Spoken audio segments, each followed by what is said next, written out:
"You punk, take down this garbage toll booth before I call the cops," yelled Delilah Moore, president of the HOA, as her SUV was stopped at the barrier. "Go ahead, I dare you, but before you make that call, swipe your card like everyone else." "One pass, $100, Truxton Miles replied, his voice deep like scorched earth after the plowing season. In a corner of farmland held through 3 generations, a gate once blocked by an illegal fence had now become a legitimate toll post. The man who used to be stopped now held the authority to let others through. The HOA that once demanded control now had to open its wallets, car by car. The farmer didn't sue, didn't retaliate, he just quietly opened the gate by the law, forcing the entire system to bow its head. This wasn't about a fence, this was about a force that had overstepped. What state are you in? Where you live? Who truly gets to pass through and who gets stopped just for the color of their skin?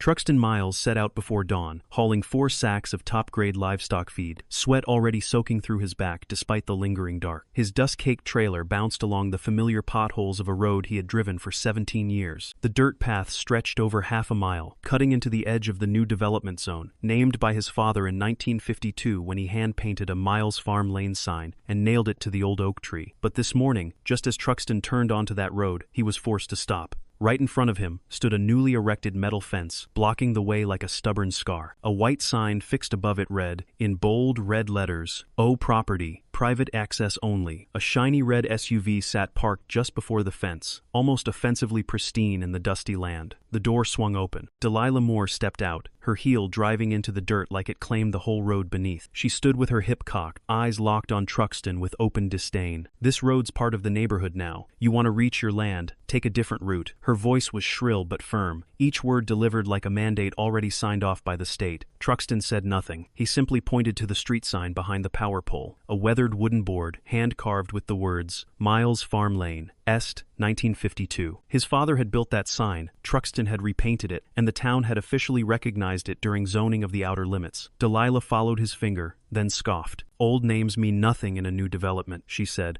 eyes narrowing like she was spotting filth clinging to the edge of her law. Truxton took a deep breath. He had heard rumors of the residential restructuring plan, of how the HOA, a homeowners group he'd never been asked to join, was quietly extending its shared property management to areas it didn't even own. But he hadn't thought it would come this fast, this quietly, like someone replacing a screw on a map without noticing people live behind the lines. Just as he pressed the clutch, the distant wail of a siren rang out. A silver patrol car rolled in, breaking hard inches from Truxton's front tire. The door opened, and out stepped a tall man with a stony expression. Deputy Grice, a name well known around here, famous for the motto, "Better too harsh than too late." Grice approached Truxton's truck and knocked 3 times on the window. Out of the vehicle, Truxton rolled the window down, his gaze steady, his tone flat. "This is my land's access road. I have the right to pass." Grice tilted his head back in weary disbelief. That right ended when this road was reclassified as HOA internal property. "You touch that fence, I'll charge you with destruction of community assets. Got it?" The last line dragged, the word "you" landing like a slap across the face of the man in the driver's seat. Delilah moved across the front of the truck, standing near the fence, pointing directly at the tractor's hood. "I've already reported this to the town. Don't think just because your daddy used to grow grass here that you get to go wherever the hell you want." Truxton didn't reply, but his grip on the steering wheel tightened, knuckles pale. Through the mesh of the fence, he could see the pasture, the barn, and the cattle pens waiting for him to open the gate. Never had the distance between him and his land felt so near, and yet so far. Grice stepped up beside Delilah, signaling another officer to wrap more red caution tape around the fence, as if to underline that here, passing through, was now forbidden. Delilah looked at Truxton again. "You can sue, you can argue, but I promise, you'll wear out your knees in court long before your cows get to breakfast." Truxton slowly backed up the truck, not out of fear, but because he understood this wasn't a fight to be won by shouting. He glanced once more at the sign before turning around. The wind swept across the bare land, stirring a bit of red dust along the edge of the Miles Farm Lane marker. The old name might have been scrubbed from the zoning map, but in Truxton's mind, it had never faded. That fence could block tires, hay, and access, but not memory, and certainly not the will of someone raised by that very road. As his truck rolled back toward the highway, the sound of clanging metal behind him echoed like a warning. But Truxton knew one thing. When someone puts up a fence on another man's land, it's not just a property dispute. It's a declaration of overreach. And to him, every such declaration, whether wrapped in sweet legalese or barked in a Karen's voice, was worth answering, one move at a time. But he wouldn't yell, he wouldn't break anything, he wouldn't resist the way they expected. He would stand, calculate, and charge them for for every inch right at their doorstep.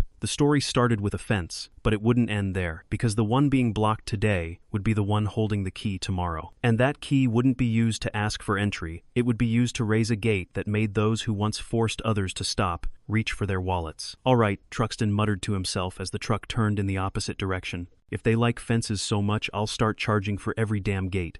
Truxton climbed over the back fence of the old property to return home, partly to avoid escalating the conflict, partly because he needed quiet to dig up the land records from his father's time. The detour through thick woods near the canal bank made him slip a few times, but he didn't stop. His hands still bore cuts from barbed wire, and in his ears lingered Delilah Moore's cold voice, "Take another road." But as he reached his front gate, he froze. Parked right at the entrance was a police car, its surveillance camera mounted on a tripod, the lens aimed directly at the wooden gate of the Miles farm. Beside it stood two local officers, one unmistakably Grice, and the other younger, silent. Truxton walked over, hands still caked in dirt, but his tone didn't drop. "What are you doing here?" He didn't need to ask who had called them, it was obvious. But he needed an official reason to document. Grice didn't look up, slowly pressing the camera housing as if checking its stability. "Protecting HOA property," he said. "This road is in dispute. Just because you own land doesn't mean you get to roam free." The words dropped like stones into cold water. Each syllable sank into Truxton, not because of what was said, but how it wasn't angry or provocative, just matter of fact, like a fixed truth of this town. He opened the wooden gate, stepped onto his porch, and pulled from the cabinet a rolled piece of worn parchment. It was the original land map, bearing the town seal from 1983, certifying ownership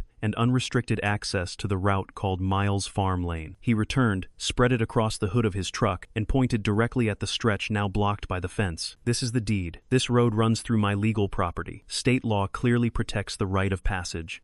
Grice glanced at the map for less than 3 seconds before yanking it from Truxton's hands. Folding it roughly, he shoved it into his chest pocket. "This isn't court certified," he said, "and I don't trust old paperwork." His eyes narrowed like he was talking about recycled trash. "If you want to prove something, go sue the state. But right now, you are not to touch that fence." Truxton clenched his fists, knuckles turning white, but said nothing more, because he knew anything spoken now would be wasted. He didn't need to win in that moment. He only needed to know how not to lose to his anger. "Don't push me to the edge," Truxton said, voice low and cold, sharp enough for those nearby to hear it clearly. But as soon as the words left his mouth, Grice stepped forward fast and aggressively. He drew his wooden baton from his belt and struck Truxton hard across the left shoulder. The crack of wood split the air. Truxton staggered one step, but didn't fall. He looked up and stared straight into Grice's eyes, and what he saw wasn't rage, but control, a pride born from the habit of domination. Grice leaned in close, his breath thick with tobacco and sweat, hitting Truxton in the face. "Around here," he said slowly, "brown men don't get to speak unless we say so." His eyes didn't blink. The words didn't slip out in anger, they were chosen, deliberate, as if he had waited for this moment to say aloud what the whole neighborhood had thought but never dared to voice. The air on Truxton's porch grew heavy. The younger officer turned away, pretending he hadn't heard. The camera light kept blinking red, but no one could say for sure if it was recording or just having technical issues. Truxton stood back up straight. His shoulder hurt, but his eyes stayed clear. He didn't say another word. He just looked at Grice as if taking notes, every word, every tone, every movement, not to strike back, but to bear witness. No one shouted, no one fought, there was no viral clip of violence. Just a cop using a baton to assert someone else's right to remain silent. Grice stepped back, adjusted his belt, then turned and signaled the younger deputy toward the car. "If you keep reacting," he called over his shoulder, "we'll detain you for obstructing an officer." The patrol car fired up,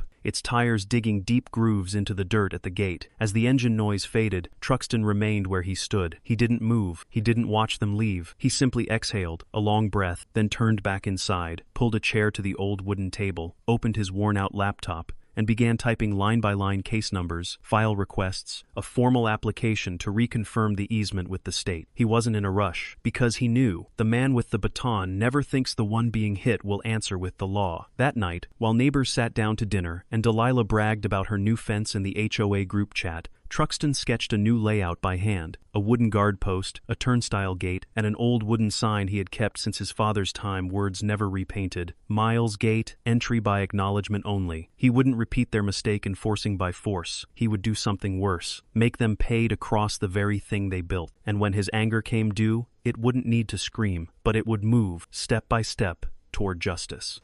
At first light the next morning, dew still clung thick on the grass in front of the barn. As Truxton opened the rear gate, wooden cattle prod in hand, whistling a low, steady tone. The herd followed him one by one across the muddy patch left by last night's rain, moving toward the main grazing field beyond the fence. It was the only route for pasture and the one blocked by the HOA's metal gate 2 days earlier. But today, Truxton didn't take a detour. He led the herd straight to the main fence, silently, like a man retracing a routine that never needed permission before. The gate was still there, slightly ajar, the padlock hanging but not latched. A middle-aged resident stood on the other side, holding a paper coffee cup, eyes half curious, half amused. "Hey," he called out to Truxton. "Cowboy days are over, man. This is the age of property management." Another man let out a dry laugh, echoing off the cold metal. No one stopped him, but their eyes clearly waited to see what would happen, like watching a dog approach an invisible fence just before the jolt. Truxton said nothing. He unlocked the gate, pushed it open, and the cattle moved forward slowly, noses to the grass, their coats still wet with morning mist. Delilah Moore approached, clipboard in hand, her shoulder draped in the pale purple shawl she wore to HOA meetings. She didn't shout, her footsteps were sharp enough. "Stop," she said, standing between the gate and the pasture, her words clipped. "Starting today, anyone who wants to use this road, including you,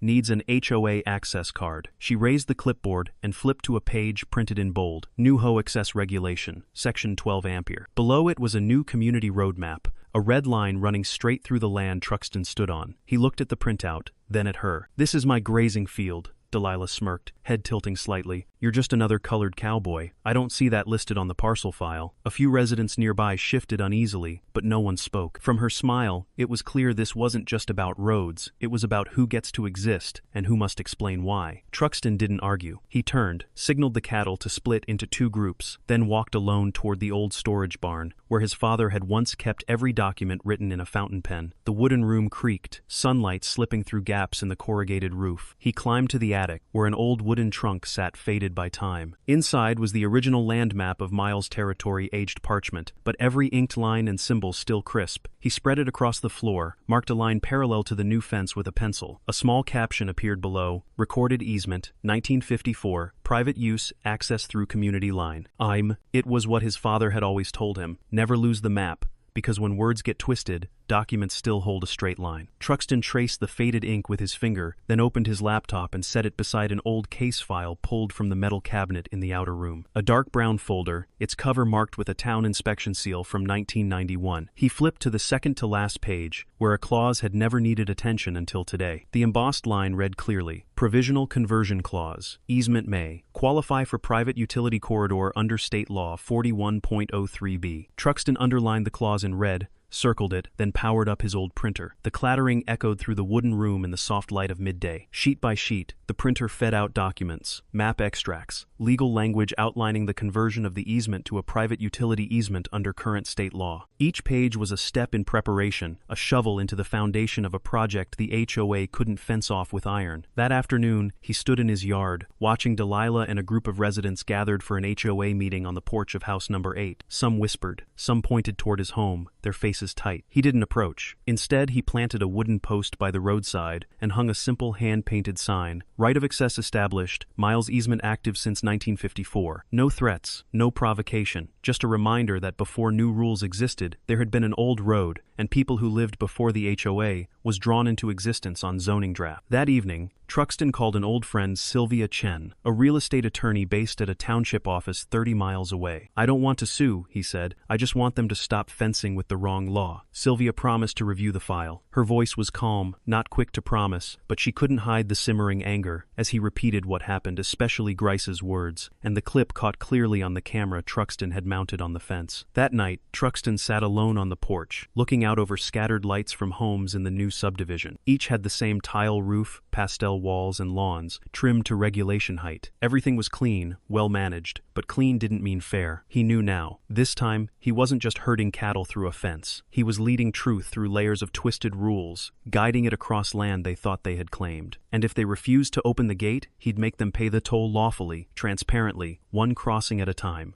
Morning light slipped through the tree canopy, falling onto the ground still damp from the night's rain. The first sound Truxton heard as he stepped outside was a drill hitting rock beneath the gate. He wasn't surprised. Everything was unfolding exactly as he'd anticipated. The HOA crew, dressed in yellow reflective vests, was was trenching alongside the east fence right up to the boundary line of the Miles property. A concrete mixer waited nearby, the air thick with the sharp scent of fresh cement. 2 more workers were mounting signage for new security cameras. His farm entrance no longer looked like a ranch road, but the back end of a semi-military checkpoint, and that was their intent. Every new fence was a statement that Truxton no longer had freedom on the land where he was born. He stood still for a few seconds, then returned inside to retrieve a thick, varnished wooden sign. White lettering, hand-carved and coated in waterproof sealant, read, "Private Access. Tall gate under registration." He carried the sign out and placed it directly in the middle of the new trench, 2 meters from the drilling site. No shouting, no blocking, just a sign that sets its own boundary. The workers paused, eyes shifting his way. One turned down the generator. The air thickened. From the familiar red SUV, Delilah Moore stepped out. Today, she wore no purple shawl, only a dark blazer, and in her hand, the vintage metal stick she always brought to landscape inspections conducted like royal surveys. She moved quickly toward Truxton, heels cracking the wet grass beneath her. Without glancing at the sign, she slammed the tip of the stick into the dirt in front of it. "What is this stunt?" she snapped. "I made it clear this area falls under HOA landscape control. If you've got an issue, file it in writing. This sign, I'll have it removed." Without waiting, she turned and struck the wooden board with her stick. The cracking sound was sharp,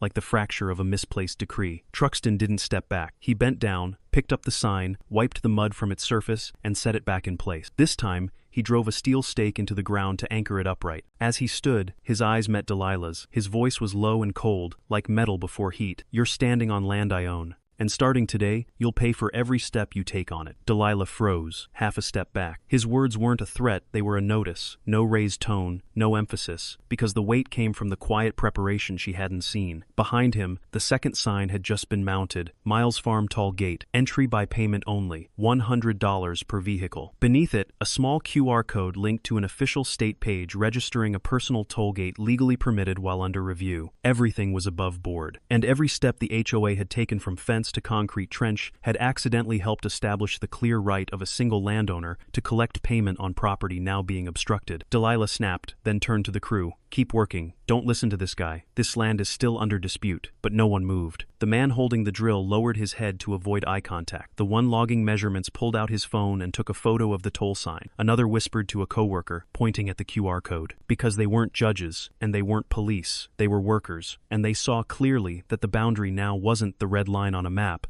but the beep of the card reader Truxton held in his hand. "You picked the wrong spot for that fence, miss." "More," Truxton said softly, but it cut through the silence. Delilah's eyes narrowed, her voice sharp. "You're not a cop. You're not an official. You're a nobody." He didn't answer. He took a POS terminal from his pocket, switched it on, and the screen lit up with the local bank's logo and a toll entry labeled Private Utility Toll. A delivery truck turned onto the road, saw the sign, paused, then reversed, and detoured away. The engine faded into perfect silence. Delilah said nothing more. She turned heels, striking the wet cement hard as she walked back to her car. Before getting in, she looked back. "I'll sue you and that sign." Truxton watched her go. No smile, no reaction. He turned back, checked the anchors on the post, and attached a windlatch to keep the sign from shifting. He knew the next move wouldn't come from the HOA, but from the legal system, and he was ready. Inside, the email confirmation from the State Resource Agency had arrived. The request to convert the easement into a utility corridor was under priority review due to indications of a civil dispute with discriminatory implications. A response was expected within 7 days, but to Truxton, time no longer mattered, because as long as the sign stood, each day forced the HOA to choose either pay the toll or step back.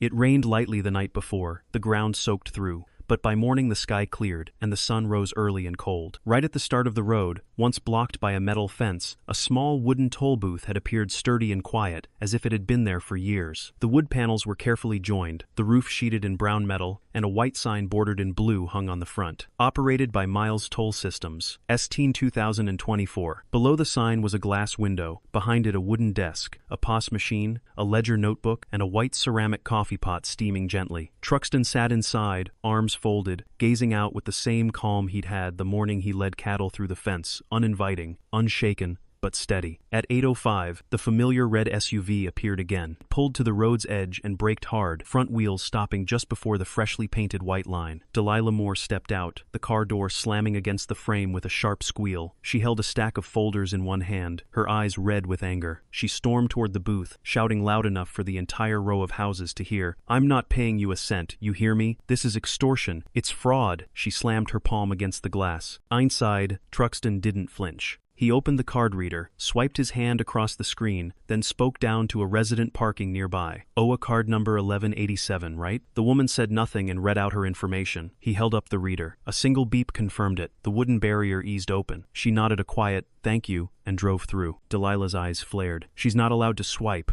This land is under dispute. Truxton stood, opened the booth door, stepped down, holding a folder sealed in plastic. He set it on the outdoor table, his voice low but firm, each word striking like a hammer. "Verified by the County Transportation Office. Toll-converted easement established as of 0001 this morning. You can look up file number 9841. This state doesn't ban private toll collection on legal easements. All we have to do is register. I registered." Delilah yanked the file from his hands, flipping through the pages, but the first one already carried the county chief's red seal. "Temporary authorization. Private toll operation under easement law." At the bottom, the effective date today. No one said a word. In the 10 seconds that followed, only a horn sounded from a car waiting behind. Another resident, next in line. The barrier hadn't opened again. Delilah still stood in the road. Grice arrived. His patrol car braked hard in front of the booth. He stepped out fast, yanking up his sleeve, unclipping the handcuffs at his waist. "That's enough. Step away from this station now. This isn't a civil right. This is an obstruction of traffic." Truxton didn't look at Grice. He looked directly at Delilah as he replied, "I'm not suing you. I'm building a station, and this is legal proof for every cent collected." He placed another printout on the table, this one, a tax receipt from the county office, clearly marked, "Miles Toll Systems, pending tax assessment, $0.00 collected." Grice kept walking forward, cuffs in hand. Truxton turned his head and looked directly into the HOA camera mounted on the nearby light pole. "This is a warning," he said slowly. "Any interference with a state authorized toll operation will be prosecuted under Section 41.07a. If you want to proceed, you'll need a court order." Grice stopped. He hadn't seen the document yet, but the county seal was real. And if he arrested Truxton without solid grounds, the matter would rise beyond the HOA all the way to the city council. Behind them, a beep sounded again. Another vehicle had just swiped through. The barrier lifted automatically. The car passed without interference. Delilah was forced to step aside, stuck at the edge of an increasingly busy lane. A few residents raised their phones and began recording. One man even called out, "If it's legal, why are you stopping it?" No one answered. Delilah looked down, then snapped, "This isn't about money, it's about principle." Truxton didn't smile. He returned to his seat, set the POS machine down, and opened his handwritten ledger. The first line in black ink read, "Day 1. It starts in silence, it ends in truth." By late morning, 14 vehicles had passed, 12 swiped cards. 2 turned back. One of them was Delilah Moore. She backed up, refused to pay, and circled behind the subdivision to search for another way through. But the alternate route already had a new sign posted, "Access restricted, Miles Utility Corridor." By afternoon, an attorney representing the HOA arrived not to object, but to request a conversation. The battle had moved to a new field, and this time, Truxton had a toll sign, a lawyer, a camera, receipts, a ledger, and residents filming every time the barrier opened. And most important of all, he had land. Land she once thought could be taken with just a fence and a zoning map.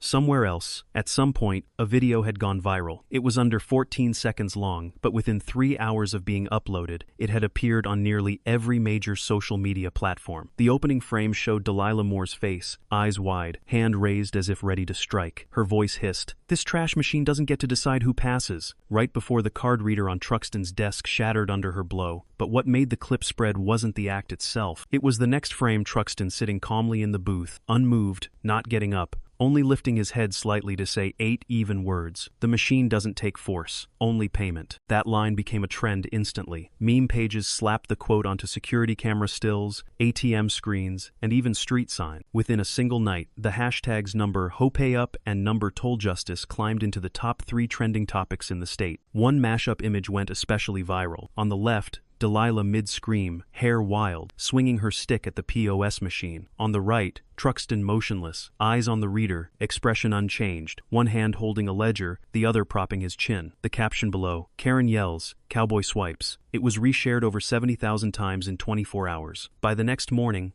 local media arrived. But even before official press coverage, neighborhood residents had already set up full livestream coverage. A TikTok account named at Miles Toll Watch streamed continuously from the toll gate, zooming in on every transaction as Truxton reached out, swiped, beeped, barrier lifted, and car passes. Nothing fancy, no chatter, no greetings, but that simplicity drove the impact. Truxton's blank expression became the hallmark, whether the person swiping was a neighbor nodding hello, a FedEx driver offering thanks, or Grice, the officer who once struck him with a baton. His response stayed the same, just the beep, just the silence, just the line. $100 paid. By noon, everything shifted. A short clip surfaced, recorded from a hidden camera inside the booth. In the video, Grice, now in plain clothes, entered while Truxton was outside checking the electrical panel. Grice pulled out a small device, attached it beneath the toll desk, and pressed to activate. But just as he was installing the mini camera, the booth door opened. Truxton stood at the threshold, light behind him casting his face in shadow. "You don't have a warrant." His voice stopped Grice mid-motion, the device still in hand, not yet powered on. "This is registered private property. HOA cameras have no right inside my personal workspace. I'm recording now." Grice said nothing, removed the device, pocketed it, and walked out. The video cut there, but the online audience didn't need more. They had seen enough. The comments under the clip exploded. "The man who once got hit now controls the gate. This isn't revenge. This is a reflection. If the HOA pushed me like that, I'd build a toll booth too." Many didn't care about the legal dispute. They just saw a farm man, not shouting, not fighting, simply posting a sign, charging a fee, and forcing the very system that dismissed him to pass through him to reach their homes. Another comment drew thousands of likes. "First time I've seen a black man stand still and make a whole white neighborhood stop their cars." It wasn't sarcasm, but admiration, not for the act, but for the resolve. In an age where everyone screams to be heard, Truxton made people go quiet so they'd have no choice but to look. That same afternoon, private neighborhood Facebook groups shared images of a resident trying to bypass the barrier without swiping, which triggered an automatic wheel lock. The footage showed Truxton never stepped outside, only made a call to the police and the Department of Transportation. Officers arrived and didn't find Truxton. They fined the driver for attempting to bypass a lawfully registered toll station. It was the final stroke that sealed legal legitimacy. The clips tripled in shares. A legal content creator posted an explainer video breaking down the statute Truxton had used. In the comments, hundreds asked, "How can I set up my own booth?" Meanwhile, the HOA seemed completely unprepared. Delilah stayed silent. Grice faced an internal review. Other board members avoided the media altogether. They knew the more they spoke, the worse it got. And people like Truxton, people who didn't need to speak, were exactly the kind they didn't know how to handle. By day's end, a reporter from the local television station asked, "Why do you think your video went so viral?" Truxton answered simply, "Because I didn't claim to be right. I just held the road." He turned away, said nothing more. But as the camera panned out, the same white sign remained: "Private toll, $100 per entry." Below it, patches of dried mud marked the day when justice wasn't in a courtroom but at the gate. And each beep was the heartbeat of a community beginning to ask, who truly owns the right to pass, and who once decided for everyone else?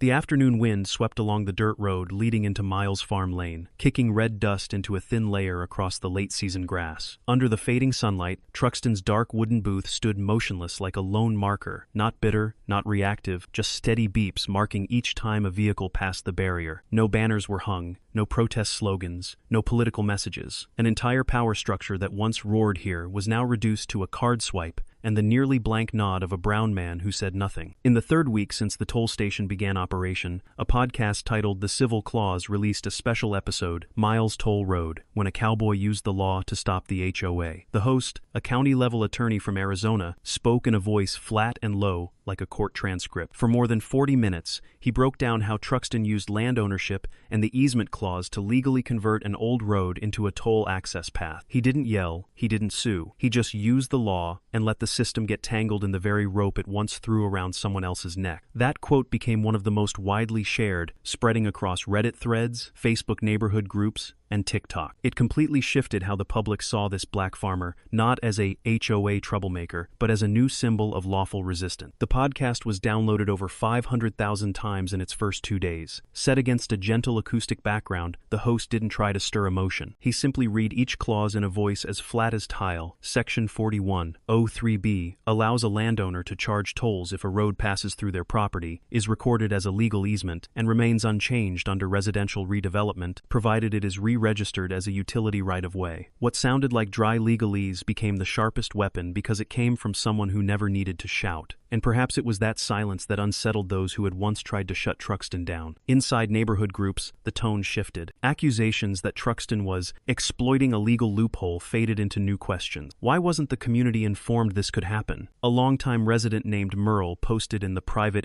HOA group, "I've lived here since 2003. Miles Farm Lane was always a shared road. Since the fence went up, I've had to drive almost 2 extra miles, but none of us were ever asked. And that man, the one people call an outsider, is the only one providing access." Another comment followed, "If I have to pay $100 not to be treated like trash, I'll pay it." The turning point came at the weekend HOA meeting. The community center was packed over 3 times the usual attendance. Delilah showed up looking worn down, dressed in gray, clutching a thick folder, wearing sunglasses indoors as if to avoid eye contact with the very people who once backed her. When she went live, there were murmurs in the back, but no one stopped her. In the live stream, her voice trembled, "I'm not doing this for myself. I'm doing this to protect the community from someone using the law for revenge." Just seconds later, the comments rolled in. "Revenge by law? Sounds classy." Another wrote, "Finally, someone made her follow the rules like the rest of us. And the one that hit like a hammer, now she knows what it feels like to be blocked." After 13 minutes, the stream was auto-terminated due to excessive reports. Delilah didn't come back. After the meeting, 4 HOA board members resigned, citing misuse of funds without community vote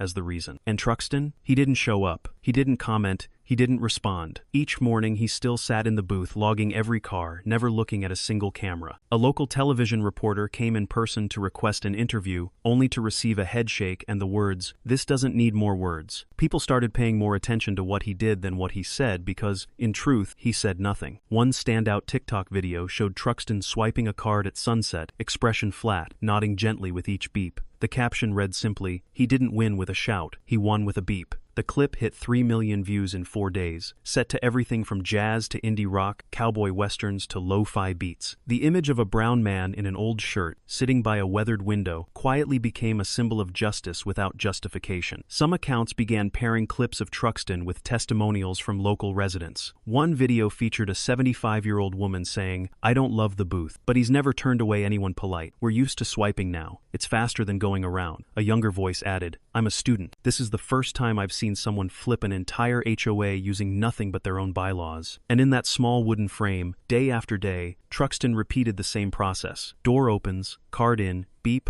nod, gate closes. No smile, no camera, no sign holding, no speeches. And because of that, people only wanted more to hear him speak. But his silence was intentional. He once told a close neighbor, "Silence makes them listen to what they've ignored." And it seemed, this time, they were finally starting to listen.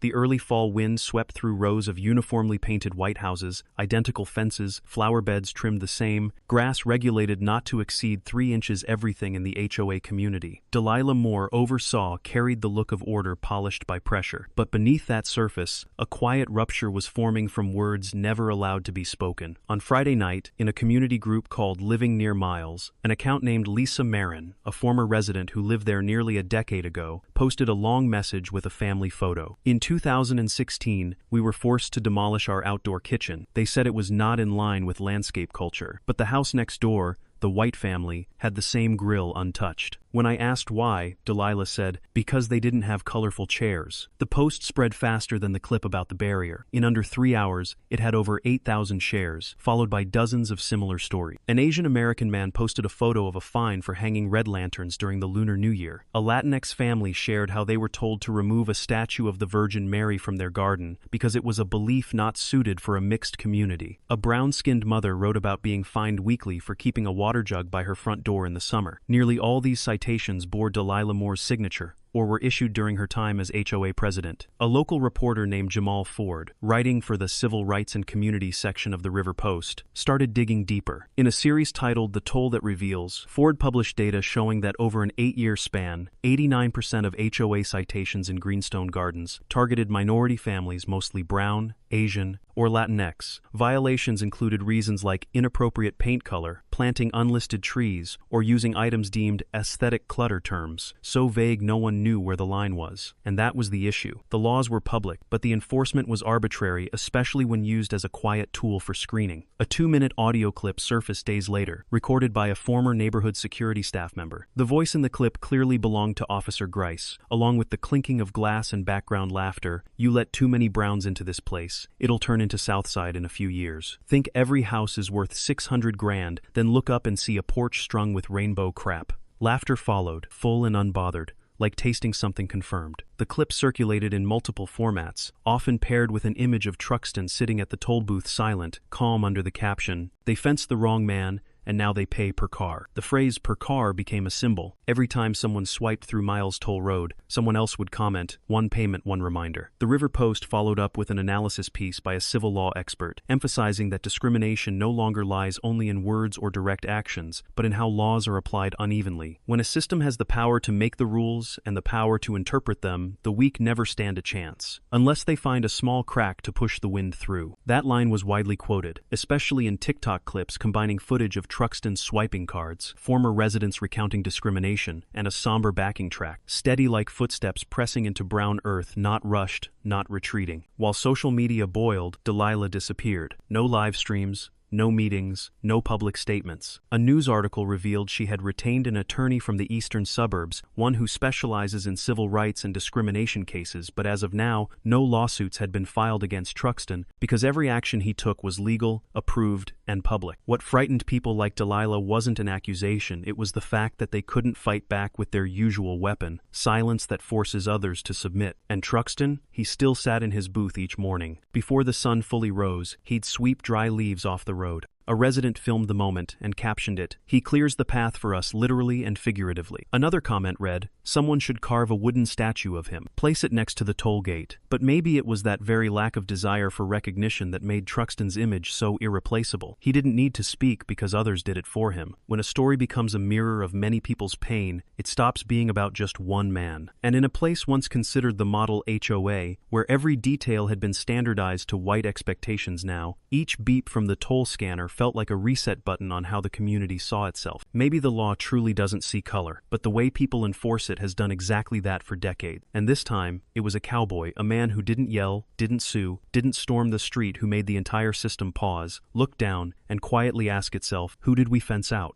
In the early morning, sunlight filtered through the fading mist as Delilah Moore opened her door, coffee cup in hand as usual. But instead of the quiet, self-satisfied view she was used to, her eyes caught something unfamiliar beside the mailbox. A small, handmade wooden sign, roughly carved but sturdy, with the words, "We'll pay to pass for justice." The handwriting was anonymous, no name attached, yet it carried a weight that froze her in place for several seconds. She stepped closer, ready to pull it down, but her hand stopped when she saw a smaller line beneath. Under Truxton Miles, every injustice has a price. She stepped back, turned inside, coffee cooling in her hand, its bitterness now in her throat without a sip. At the same time, in the temporary office of the Residence Council, a group of about 30 people had gathered. On the table lay a thick folder titled, "Petition to temporarily suspend Delilah Moore's authority as OA chair." The representative, a middle-aged woman named Carrie Lambert, spoke briefly. "We don't want to divide the neighborhood, but she's done that for too long." Among the signatures were names that had stayed silent for years, people who once nodded along with unreasonable policies just to keep their peace. Now they stood not to fight, but because they were tired of being dragged into a conflict born from one powerful woman's pride. The petition outlined 3 key points: divisive conduct through biased decisions, use of the HOA as a tool for personal conflict against a lawful resident, and avoidance of communication responsibilities during public crises. It included viral social media clips, River Post articles, and a penalty breakdown showing clear racial disparities. No one filed criminal charges, no one yelled. They simply followed Truxton's example: cite the law, present the evidence, and submit it. That afternoon, copies of the petition appeared on the community bulletin board next to the HOA fee schedule, beside a poster promoting Greenstone Family Day. Everyone who passed by stopped to read, then walked on with a silence longer than usual. There were no protests, no shouting, just a shift in the atmosphere, as if something in the neighborhood had changed flavor. When Delilah walked to her car, the neighbor who used to greet her didn't turn his head. The boy who once ran across her lawn now gripped his mother's hand hand tighter and walked faster. And for the first time in years, Delilah felt isolation that came not from others but from herself. Control, once her armor, had become her chains. At the toll booth, Truxton sat like he always did, expression unchanged. He scanned a residence card. The person said nothing but gave a slight nod as if justice didn't need to be declared, only enforced. The gate opened, then closed with a dry beep,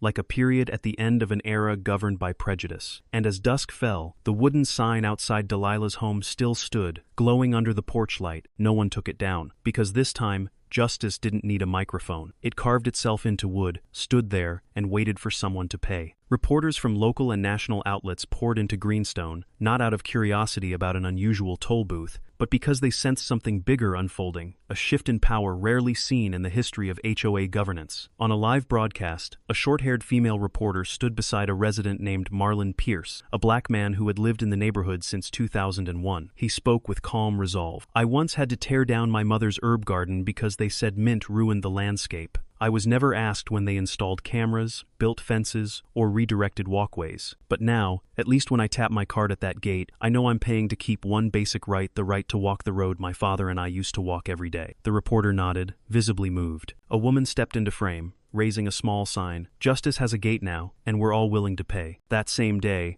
a national network replayed a clip of Delilah standing outside her house, hair disheveled, pounding her metal mailbox and yelling, "It's all his game. He's trying to make me the villain." The clip was reposted with the sarcastic caption, "A game? So justice for minorities is a comedy sketch to her." The comments flooded in. One read, "Fairness is a joke. She's been laughing on our backs her whole life." But the harshest reaction came from her own community. Kids in the neighborhood started calling Truxton's bar the Justice Gate, drawing pictures of him behind the window, scanning cards with a solemn face. Meanwhile, Delilah's home grew quiet. Guests who once gathered in her backyard now walked past without pausing. She invited a few old friends for tea, but they politely declined. One even left saying, "I think it's time we let Truxton be." In a major newspaper, an op-ed titled, "We're willing to pay, so we're not disrespected again," stirred public debate. It wasn't about the toll, but about the value of dignity. The writer stated, "People think it takes lawyers, politicians, or judges to bring justice. But here, a cowboy with an old map and a card reader did it better than the whole system." The piece closed with, "That bar doesn't block the road. It blocks the illusion of unchecked power that no one questioned until now." After reading the article, Delilah sank into her chair, hands covering her face. She called Grice, voice hoarse. "They turned on me, all of them." But the call went unanswered. The auto-reply said, "Recipient is not accepting calls at this time." In a neighborhood that once tensed at the sound of her heels on the pavement, there was now only quiet. And each time that red bar lifted, every eye followed, not because it blocked the road, but because it reminded them that this time, the line between right and wrong was being redrawn by someone who didn't have to shout to claim the truth. He simply sat there, each day, keeping the gate open and keeping the dignity of those once pushed off the path they had every right to walk.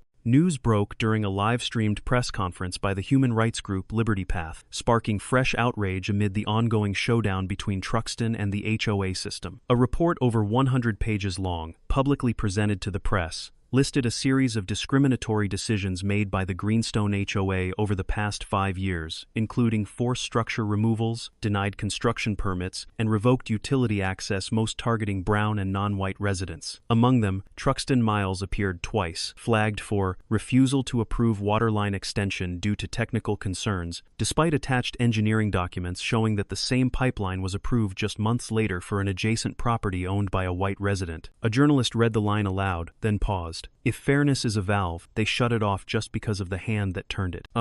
At the same time, social media erupted over a 30-second video clip pulled from Truxton's cattle shed camera. The angle was rough, the lighting dim, but clearly visible was the face of Grice, the officer who had once claimed to be maintaining order for the HOA, slipping around the fence's edge, crouching low. In his hand, a screwdriver and a small flashlight. The next frame showed him yanking a wire. The toll gate's signal light went dark, and the system powered down. But before he could finish, another light flicked on, triggered by the shed's camera, followed by the sharp bark of a cattle dog. Grice fled. The clip ended with the red gate quietly closing in the dark, under a caption, "He cut the power because he couldn't cut the truth." Within 2 hours, the video had gone viral with millions of shares. Online users traced the license plate of the car parked by the fence that night, confirmed as Grice's. A civil rights attorney posted, "They blocked roads with steel," he answered with evidence. Comments flooded in. Many former skeptics changed their tune. "I used to think Truxton was just being stubborn. stubborn, but clearly, the system pushed him this far. At the toll booth that day, Truxton didn't leave his post. He only looked up when a group of reporters arrived and asked, "Do you have a statement now that the clip has gone public?" He shook his head. Another asked, "So what will you do next?" His reply was brief: "Keep the gate open, like every day." That line was quoted everywhere, becoming a quiet manifesto for protest through action not explained, not argued, simply lived with resolve in a space once bent by hidden power. Delilah, watching the clip of Grice secretly pulling the power line, sat still on the couch in her living room, eyes unblinking. She once believed she could control everything with cameras, with rules, with a raised voice, but now, it was the camera that betrayed her, capturing what she had hoped to hide. Truxton's silence no longer made her angry, it unsettled her, because she understood, once truth is recorded, it doesn't need to be repeated to endure. It will be echoed in action, and now, that action no longer stood on her side. That evening, more residents passed through the toll gate than usual. Each card swipe came with a nod, a quiet press of agreement, and when the gate opened, what they saw wasn't just the road to their homes, but living proof of a simple truth. Not everyone with a camera holds the truth, and not everyone who stays silent is surrendering. Some choose not to shout, so that their actions will echo longer than anything else. Under the thin, twilight-like smoke, the field behind the toll booth turned pale gold, dust rising gently from the wheels blending silently into the breeze. The wooden guard shack stood solitary between the two metal fences, but new handmade signs began to appear, quiet yet firm signals from the community. A group of residents arrived without fanfare, each lending a hand to raise a board at the entrance. "We choose to pay $100 rather than live in silence." No chants, no slogans, just slow steps, the sound of nails being hammered, and eyes locked on the ground, as if they, too, were wrestling with years of quiet compliance. One person brought red paint, circling the words "silence," and drawing an arrow back toward the HOA office. An elderly woman stopped, wiped down Truxton's wooden sign with a handkerchief. She said nothing to anyone, simply placed a freshly picked wildflower on the ledge. Many saw it, but no one disturbed the moment. They understood that sometimes, the strongest support doesn't come from voices but from the quietest, smallest act. Later that night, a video spread across TikTok, less than a minute long but spreading like dry fire in the wind. The shot began with the barrier slowly lifting, the low tone of the card reader sounding a single beep as clearly as a ritual beginning. Cars followed in order, moving one by one with surprising calm. The drivers didn't bow or look back. They kept steady hands on the wheel, passing through as if the gate had always been there, not as a blockade, but as an acknowledgement that they were moving past a controlled past. But the focus of the video wasn't the line of cars. It was a shadow standing at the roadside, beside a lavender bush fading out of season. Delilah Moore, hair disheveled, holding a stiff folder, silently watched each car roll through. Her face was drawn with a cold firmness mixed with confusion, her eyes no longer issuing commands, but seemingly lost in a reality, slipping beyond her control. As the 10th SUV passed through, a light breeze swept by, tugging at the edge of her coat. The folder slipped from her hands, dropping onto the dusty road. A few papers scattered from the case left adrift between two tire tracks. She bent down to pick them up, her hand slightly trembling, then paused as if realizing no one was looking her way anymore. The clip was overlaid with slow background music and a white caption: "When words lose weight, actions speak instead." The comment section is filled with sharp, succinct lines. No one needs to shout anymore. The barrier already spoke. They used to think money could silence people. Now they pay to speak through silence. What did Delilah see when she watched the cars pass? She saw herself left behind. Within 24 hours, the video hit 2 million views, becoming a symbol of a textbook nonviolent resistance. A gate, a beep,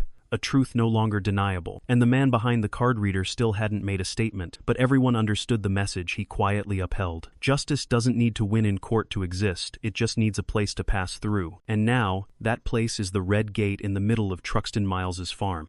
On the first weekday morning, the law office of Selfridge and Mayfield, tucked inside the Amarillo Business District, welcomed an unusual group, not clients, but a team of young volunteer attorneys from 3 neighboring states, carrying files, printed copies of state codes, and the focus of a federal trial team. Leading them was Kira Moon, a Navajo attorney who had once served at the state Supreme Court before leaving to found a nonprofit defending rural property rights. They weren't there for fame or fees, but for one reason only. They had watched Truxton's video, and they wanted the law itself to show that what was happening wasn't resistance, it was rightful execution. In Truxton's small office, sunlight from a sliding window fell across plastic laminated land deeds, each marked with its transfer date. Kira opened her laptop, pulled up the federal land registry, then cross-checked it against the yellowed paper maps. Miles Farm Lane is still classified as private access right-of-way to this day. Converting it into a toll checkpoint is legal under Clause 41.03b, exempt from back charges, exempt from dispute. She nodded once, voice steady. No one can dismantle your checkpoint unless they repeal the law. Aye. While Truxton and the legal team worked quietly, outside the farm, Grice's patrol car reappeared, this time with an edge of impatience. He came alone. He crossed the fence without permission, filming as if collecting evidence. But what he didn't know, new security cameras had been mounted on the barn, capturing every step in wide-angle clarity. With audio, a faint scratch still marked his patrol car's side panel from his earlier attempt to pry open the fence gate with a baton, caught on a resident's phone. Now, his every move was caught on film, circling the barn, tapping the power box like he was inspecting it, then pointing his phone at the POS device. This equipment must be seized for compliance review, he said, but the moment he pulled the power cord from the connection hub, the checkpoint screen lit up.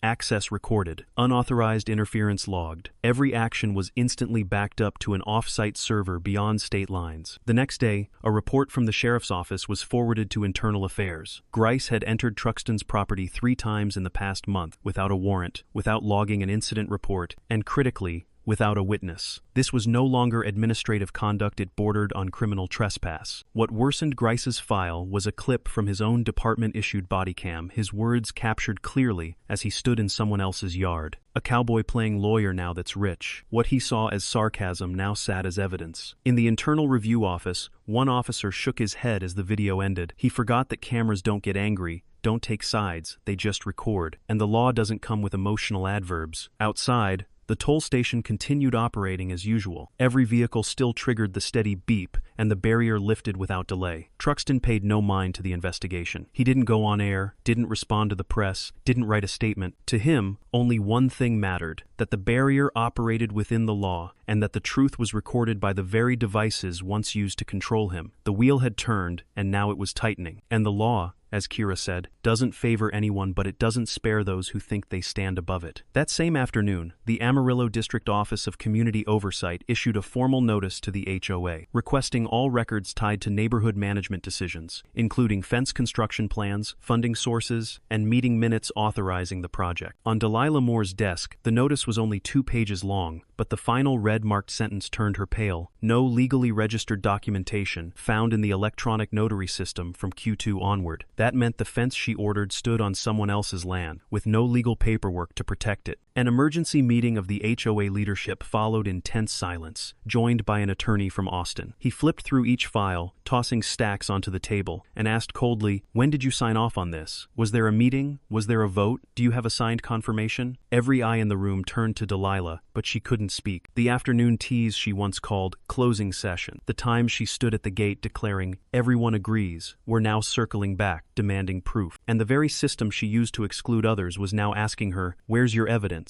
Meanwhile, a regional news channel invited attorney Kira Moon to discuss the situation. She didn't take a confrontational tone, nor did she gloat like the online crowd. She calmly cited each legal clause. Section 41.03b does not require the toll station to be a permanent structure, nor must the operator be a business entity. As long as the land use is lawful, and the fee is clearly posted, the station qualifies as a civil utility. The host asked, "But what makes Truxton so compelling? There are thousands of land disputes every year that get no attention." Kira paused, then answered, "What's compelling isn't the toll itself. It's that a brown man, once assaulted and insulted, chose to turn his anger into lawful property. Instead of destroying, build. And that's what has the system scrambling." Oh, those words quickly spread across social media. A Twitter user wrote, "No lawsuits, no protests. He built a barrier, and the whole system had to stop." In the comments, residents from other states began sharing stories about their own HOAs, places where they were forced to remove nameplates, banned from painting murals, or fined for planting flowers of the wrong color. In an online community group based in Colorado, a post titled "Miles Farm Lane, a symbol of effective silence," was shared more than 30,000 times in just 2 days. And back where the story began, the line of cars passing through the toll station kept moving. No one asked anymore whether Truxton was angry, because everything they saw was the answer. Resolve doesn't need to shout. It shows itself clearly each time the barrier rises, not out of spite, but because the law had finally sided with the one who'd once been pushed to the edge of the road while no one spoke up. Now every camera was on, and every bit of data was being recorded, not for revenge, but to be remembered.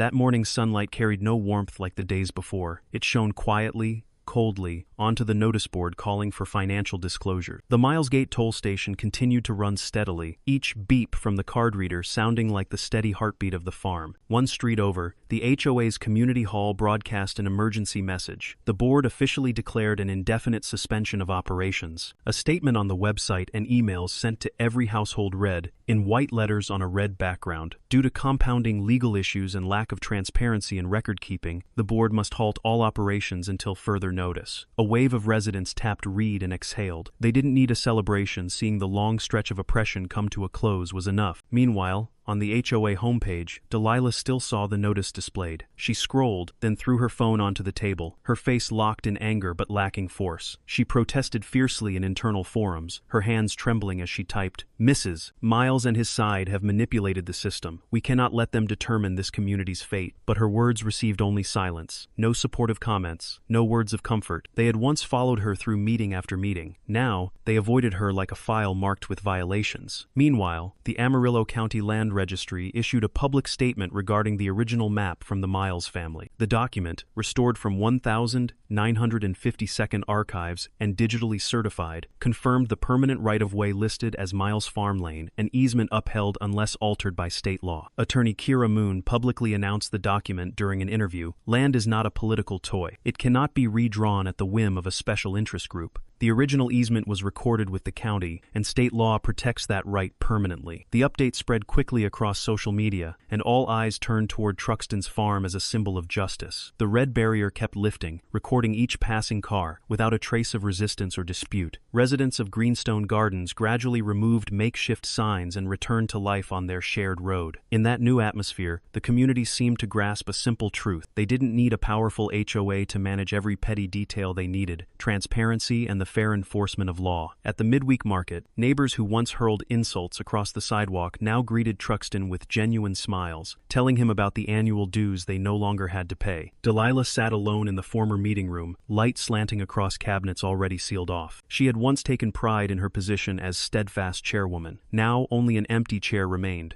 2 wall calendars scrubbed clean of appointments. She closed her laptop and looked out the window toward the toll gate. The bar lifted and lowered, repeating a task that once seemed so minor, now marking the path back to what was right. She realized she had lost what she once believed untouchable: power. As for Truxton, by late afternoon, he walked along the entrance path to the station and rested his hand on the old wooden ledge where the first toll sign had stood. He didn't smile, just quietly patted the weathered surface, its paint long faded. The POS machine had been moved to storage, preserved like a relic from a simple yet unyielding battle. He stepped past the barrier, removed his gloves, and tucked them into his jacket pocket. The cows in the outer pen called out, "Moo," as if welcoming a new day of freedom. Justice doesn't require emotional approval. It only needs to listen to the law and the truth carefully recorded. In the quiet of the final moments before sunset, everything on Miles Farm Lane returned to its name, a historic road, not claimed by people or power plays. For those who thought shouting was the only way to resolve conflict, think again. Sometimes all it takes is a legal boundary and a properly placed barrier to mark what's right and wrong, and to help a community see each other with the respect they'd lost. The toll booth had shut down, the HOA had gone silent, fairness still pulsed through every weathered brick, every dirt path stamped by generations, and in the eyes of the man who opened a path forward for the entire region. That same evening,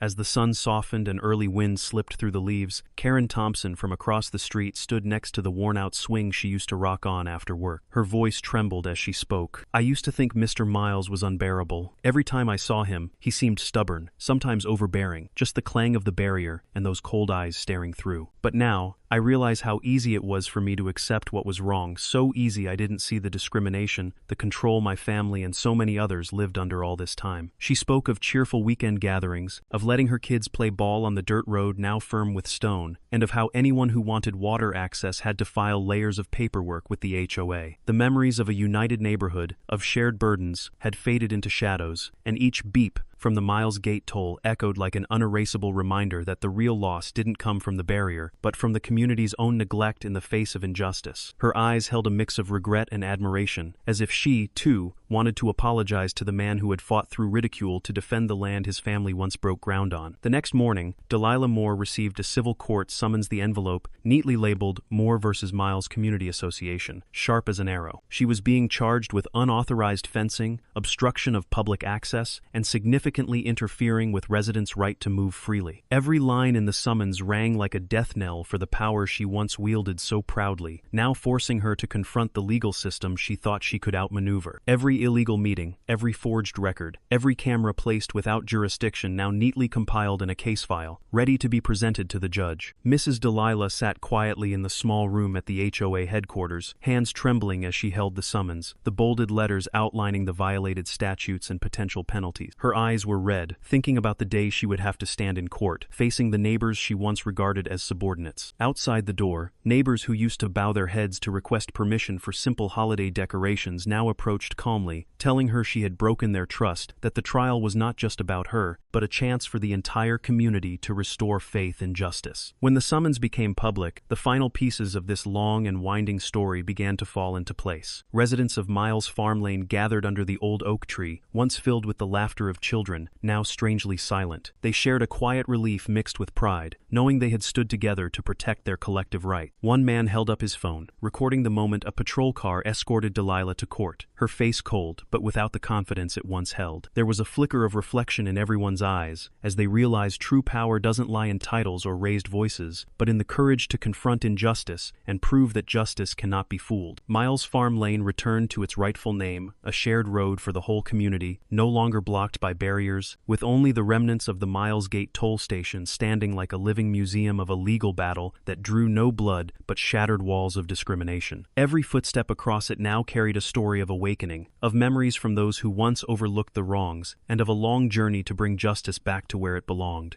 At the final hearing, the courtroom was modest but filled with light, not just from the tall glass windows, but from the attentive gazes of the attendees, residents who once paid to pass through the barrier, who had watched, who had stayed silent. Truxton appeared with a straight posture, carrying only one item, an old, dark wooden sign with worn edges, the engraved words still perfectly legible, Miles Farm, entry since 1952. It was not legal evidence nor an accusation, it was a marker, a symbol. He placed the sign on the table, nodded slightly toward the judge, and spoke in a calm but unwavering voice. I don't need an apology, I don't need reimbursement, and I don't need a public correction. I just want to walk the road my father walked every morning since 1952. This road isn't new, it was just made to be forgotten. Across the aisle, Delilah's legal representative kept their head down, taking notes without objection. No one in the room moved. A few people tightened their fists, as if holding on to something long dismissed. Truxton continued, each word deliberate. That gate wasn't a toll booth. It was the final line I had to draw to preserve the dignity of my father, my family, and everyone who's ever been blocked but stayed quiet. If it takes building an entire system just to reclaim the right to pass through one Gadahan, I'll do it. And I did. In the gallery, some bowed their heads, some wiped their eyes, but no one applauded, because this wasn't a performance. It was a truth too clear, too simple to need dramatic. The judge looked down at the wooden sign, then back up at the stack of documents, certified land use papers, transcripts of meetings with the Department of Transportation, independent financial audits, geographic records, body cam footage from Grice, violation logs from the HOA. All of it had formed a clear chain, not a personal dispute anymore, but an orchestrated abuse of power to take what rightfully belonged to a citizen. The judge nodded slightly, skipped the lengthy judgment, and ruled simply, the gate leading to Miles Farm shall remain in possession of the rightful landowner. Any barriers placed by the HOA within 100 meters of the original marker shall be considered unlawful. The gavel struck firmly. No cheers, but none were needed. After the hearing, Truxton walked out of the courthouse, the wooden sign in hand, sunlight catching his face and highlighting faint scars, but his eyes were lighter than ever. He didn't take a car. He walked, following the old dirt road that curved alongside the low forest, where each step seemed to echo familiar sounds from the past. His father's boots on gravel, the barn door creaking open, the dog barking at dawn. As he neared the barrier, he saw a group of people waiting not to pay, but to greet him. They stood silently on either side, forming a clear path, not out of formality or pressure, but in the only way they knew how to say, "We understand." The barrier opened automatically, no card reader anymore. The sign "Private Toll Road" had been taken down. In its place was a small new plaque, "Access restored. Entry via Miles Farm Lane." Truxton didn't smile, didn't nod. He just walked through, still holding the wooden sign, as if carrying a piece of history. Behind him, a child tugged on his mother's sleeve and asked quietly, "Who is he?" The mother replied softly, "The one who taught us we could go home without asking permission." The courtroom felt pulled tight by an invisible string. After Truxton's statement, there were no keystrokes. No shifting chairs, no whispering between rows. No one interjected, no one disrupted the air with a single sound. Grice sat at the end of the row, body leaning forward, fingers interlocked, eyes avoiding every glance. His uniform still bore a police patch, but that patch now looked like a leftover scrap on the face of truth. In front of him wasn't a victim crying, but a man who didn't need to speak to accuse. His presence, his persistence, was enough to reflect the distortion of power. Across the room,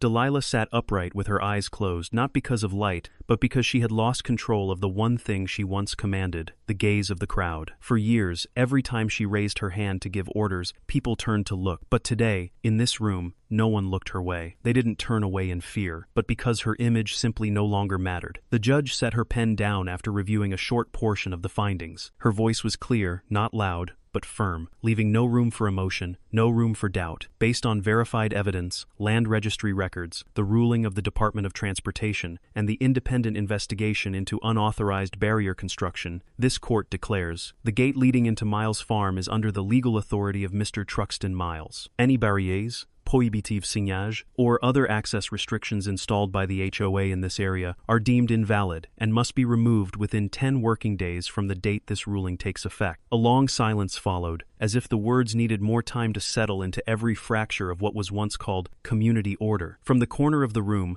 a middle-aged woman pulled out her phone not to record, but to send a message. A young boy next to his mother leaned forward, eyes fixed on Truxton with open curiosity. And Truxton, he didn't smile, didn't look back at anyone. He gave a slight nod, eyes still focused on the old wooden sign in front of him. The gate was no longer a symbol of conflict. It was now the clearest proof that justice doesn't always need to shout to be heard. It can be silent, but when guided by resolve, justice moves exactly where it's meant to go. After the hearing ended, no one stayed behind to take photos, and no one rushed over to interview Truxton. He walked out of the courthouse the same way he once walked through the farm gate, slow, steady, without needing anyone to lead the way. Delilah remained seated, hands resting on her lap, with no words left to offer. Grice stood up last, carrying nothing but the weight of his own actions, slumping his shoulders. The courtroom door closed behind them, not with a loud sound, but with an echo that, to those who once laughed at an old map, once said, "The law is ours," once demanded the name Miles be erased from the red dirt road would never be forgotten.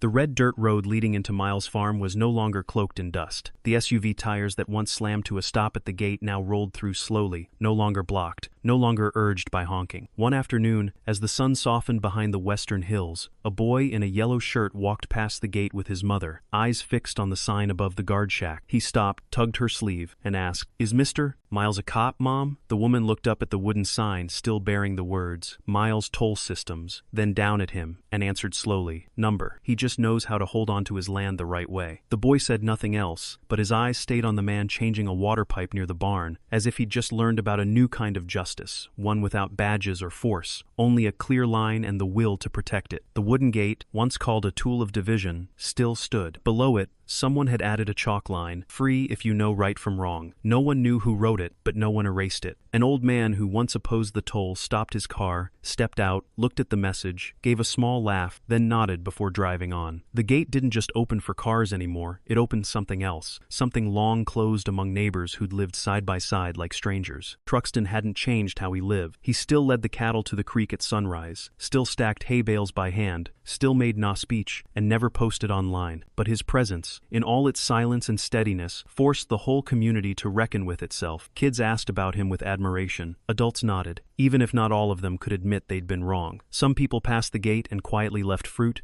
baked goods, or handwritten cards. "Thank you for not giving up." Those nameless offerings didn't change him, but they confirmed something without saying it out loud. What's right doesn't always need a grand win, it just needs to endure the storm. Delilah rarely went outside. She used to preside over HOA meetings, once called the keeper of neighborhood standards. But after the lawsuit, she was just a name on a court record, a broken symbol. People didn't talk much about her anymore, they let her fade into the same silence she once imposed on others. Some neighbors said her house was up for sale, but that no longer mattered. What people remembered wasn't where she lived, it was how she once believed boundaries could be redrawn at will. That day, A high school student stepped off a bus, paused in front of Miles' farm gate, and snapped a photo of the bar and its new sign. He captioned it with a single line, "This place taught me what it means to stand firm." The photo spread among his friends, then across the school. Not because the story was loud or the victory dramatic, but because it was simple, clear, and came at the right time, right when a whole generation needed to see that justice doesn't have to shout to matter. And from that moment on, no one looked at him the same way again. Delilah left the neighborhood on a windless morning, before the sun had fully risen above the row of houses to the east. The house, once seen as the symbol of HOA control, now hung a "for sale" sign, the italic letters faded by overnight dew. No one came to see her off. Those who once called her the guardian of landscape civility only gently pulled back their curtains, watching through their windows, but no one stepped outside. No glance held her back, no farewell was spoken. Her old SUV rolled out of the neighborhood gate in complete silence, leaving behind not a life of splendor, but memories tucked away like the non-compliant decor she once ordered dismantled. At the same moment, on the southern end of the property, Truxton quietly stepped out of the wooden guard shack. He carried a small toolbox, hands in his coat pockets, eyes not turning toward the path Delilah's car had just taken. He stood for a long while at the gate, took a deep breath, then unscrewed each bolt, holding up the wooden sign that read, "Miles Toll Systems." No one filmed it, no crowd cheered, no news covered the moment, but that act marked the true ending of it all. A long dispute, a battle of pride versus resolve, had now come down to the silent gesture of a man once denied the right to walk through his own gate. The sign was gently wiped with an old cloth, then placed into a wagon. He hauled it back to his home, opened the storage shed, and carefully set it beside the old land map left by his father. On the map, faint pencil lines still circled the easement zone, with a few handwritten notes in faded purple ink. He stood looking at it for a long time, as if he had something to say to the father who was no longer there, then quietly closed the door. No one knew if the barrier would stay open or closed from now on, but one thing was certain: it was no longer a symbol to resist, and Truxton, from beginning to end, had never truly fought for revenge. He only wanted to preserve the exact path his family once walked, the precise boundary recognized by law, and the quiet dignity he chose in an era full of noise. When there is no one left to confront, and nothing left to prove, removing the sign is no different than putting it up in the first place, not to make a point, but to affirm one simple truth: some things rightfully kept don't need to be defended with words, only with action. The toll sign, once smashed by Delilah's baton, once mocked as a childish stunt by a brown man, now sits behind glass in the exhibit hall of the local high school, mounted on raw wood with a small caption, "Symbol of a citizen defending land rights, Truxton Miles, 2025. There are no colored lights, no celebratory banners, just a plain white wall." Yet students pause in silence to read every line of the description, as if they understood that some battles leave no blood but carve deep into how people face injustice. A group of students recorded the segment for the school podcast, their voices trembling. "We used to think a toll gate was meant to block people. Now we know. Sometimes it's the only thing that holds the line between right and wrong when the whole system goes quiet." Among the student notes pinned across the opposite wall was a simple line in blue ink. "He taught me you don't need force to bring justice back. You just have to stand firm." The writer was Raina Wells, a first-year law student who grew up in that same neighborhood. She told a reporter at the opening, "I lived there. I watched my mom get denied a permit to install a garden hose just because it disrupted the landscape. But in that same place, I saw a man who never shouted,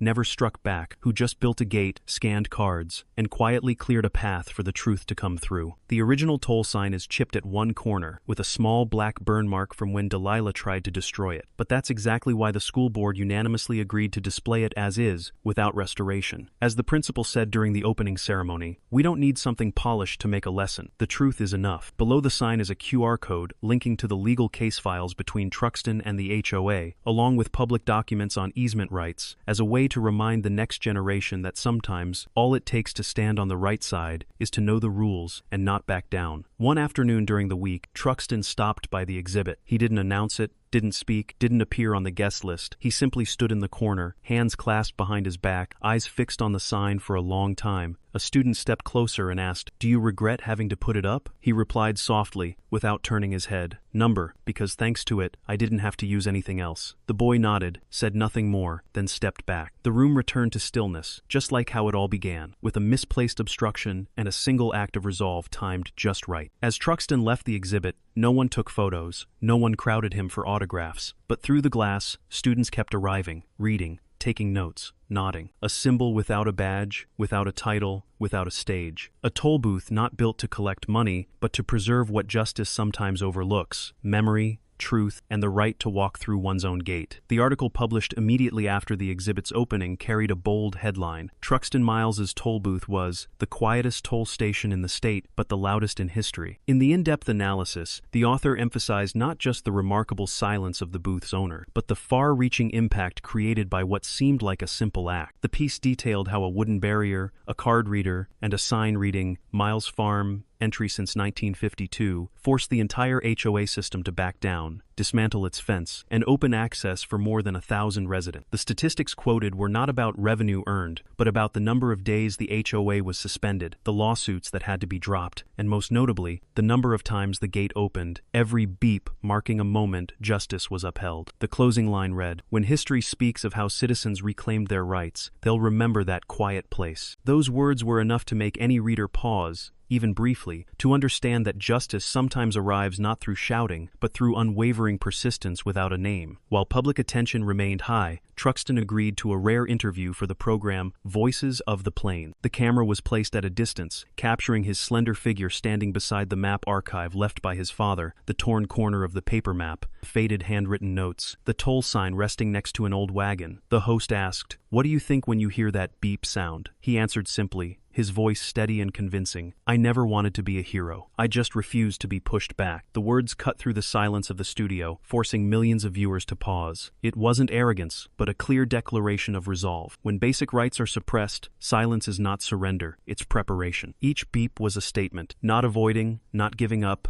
not backing down. The following week, readers of a civil law journal witnessed another development. Law offices across major cities and remote towns alike began sending congratulations and invitations to Truxton, offering support for communities facing similar issues. The announcements came with no calls for donations, no personal promotions. They simply carried the respectful line, "Attorney Miles, please contact us to share the easement preservation model in support of restoring civil justice across the state." The number grew quickly, from dozens to hundreds of firms, showing the reach of a toll gate led by justice. It further highlighted what set the story apart: a toll booth not built for profit, but a symbol of peaceful action that created real change. Community leaders who once doubted, once opposed, were slowly coming to realize the goal was never about who wins, but about who holds on to rightful claims. In a meeting among representatives from other state HOAs in the province, the topic of Miles Farm Lane took center stage, no longer debating whether the toll should be removed, but how to apply the principle of quiet justice tolling to other situations. An idea once seen as unrealistic had now become a case study. When the image of the wooden sign and card reader appeared in a policy guide, with the caption, "Inspired by the actions of Truxton Miles," more than a few people smiled with pride, suddenly aware of how a simple act of rightness could shift the foundation of a complex system. Along the edge of Miles Farm, wildflowers continued blooming in their season. The country music speakers no longer played from the guard post, replaced instead by the sounds of insects blending with wind through the hedgerows. Truxton by then was no longer standing by the barrier but had stepped into the corner of the cattle barn, where his father's old map still rested on a wooden rack. He gently brushed the dust off the paper lines, as if clearing away long-held burdens. In the last light of sunset, he stood silently before the map,